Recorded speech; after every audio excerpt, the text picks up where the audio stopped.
Hey there! I don't usually do this type of video, but I hadn't yet seen anyone talk about this, and I just had to get the info compiled in some kind of concrete way. You see, I believe there were two specific instances in which the Pokemon Company let us know Dynamaxing was going to be a thing, and I wanted to share these thoughts in a concise way. That said, let's get into it. During the recent June 5th Pokemon Direct, we were introduced to the concept of Dynamaxing, a battle-altering game mechanic that dynamically maximizes both your Pokemon size and battle power. Seeing spectacularly gigantified Pokemon battles a la kaiju fights? It seems like it came out of nowhere, but now that some days have passed, I've begun to see that's not quite true. The earliest reference to Dynamaxing I believe to be the giant Pokemon on the grassy hill, which was shown to us briefly during the February 27th reveal, this in-game location being a reference to the real-life UK location of the Cernobast giant. Within Sword and Shield, though, this location is a large hill with a simple artistic representation of a large figure with a tail and some kind of elemental breath, and several smaller, vaguely humanoid figures scattered around its feet. Many have speculated that this was a large legendary Pokemon being shown, and now even that it may be the third legendary in a trio with Zacian and Zamazenta. And the way it appears with what may be humans alongside it, in hindsight, this seems very much like a Pokemon using Dynamax and showing off its intense power in that form.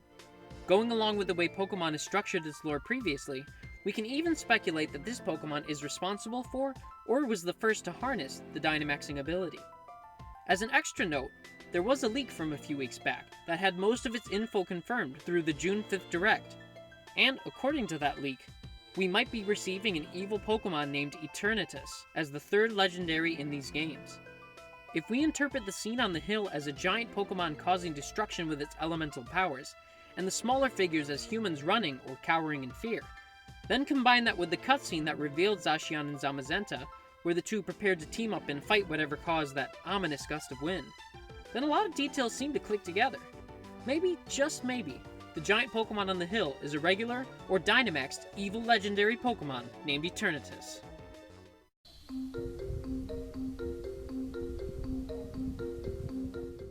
The next possible reference chronologically that us Pokemon fans received was likely given through the Pokemon Detective Pikachu movie. Spoiler warning in case you haven't seen it yet.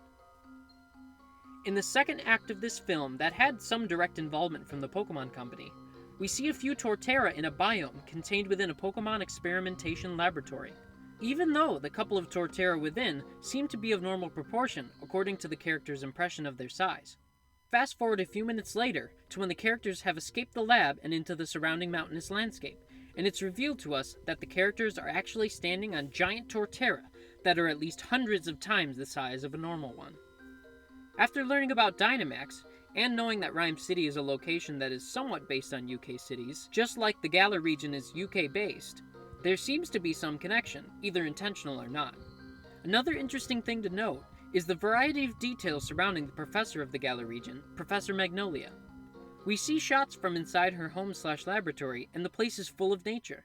Various plants fill the scenery, and since we know she is studying the Dynamax phenomenon, there seems to be a heavy emphasis on the concept of growth and how plant life embodies it. And what is Torterra? A Pokemon that has plants growing on its back. It all seems like a somewhat obvious hint that we were going to be getting an order of Pokemon supersized. That's really all I have to say on the matter, but I hope it got you guys thinking about just how deep the rabbit hole goes, and that there are plenty of reasons to get involved in the hype season leading up to Pokemon Sword and Shield. Thanks for watching!